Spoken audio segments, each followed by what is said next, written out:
they play cricket নাও ইয়াতে মই প্লেটো ব্ৰেকেটত ৰাখিছোঁ অৰ্থাৎ ইয়াৰ কাৰেক্ট টেন্সটো কি হ'ব দে আৰ প্লেয়িং ক্ৰিকেট নাও ইয়াৰ কাৰণটো হ'ল নাও যেতিয়া হয় ইয়াৰ অৰ্থ হৈছে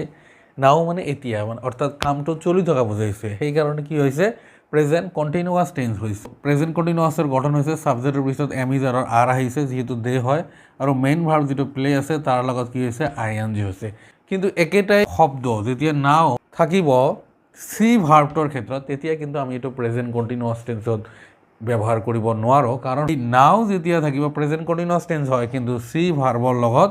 আই এন জি যোগ নহয় যাৰ কাৰণে কি হৈছোঁ নাও থকাৰ সত্ত্বেও আমি এইটো প্ৰেজেণ্ট ইনডিফিনিটত লিখিছোঁ কাৰণ প্ৰেজেণ্ট কণ্টিনিউৱাছ টেন্সৰ আগৰ টেন্সটো হৈছে প্ৰেজেণ্ট ইনডিফিনিট টেন্স তো আমাৰ এনেকুৱা লাগিল এই শ্বৰ্ট ট্ৰিক্সটো এনেকুৱা শ্বৰ্ট ভিডিঅ' পাবলৈ আৰু গ্ৰামাৰৰ বিষয়ে বিতংভাৱে জানিবলৈ মোৰ চেনেলটো ছাবস্ক্ৰাইব কৰক থেংকছ ফৰ ৱাচিং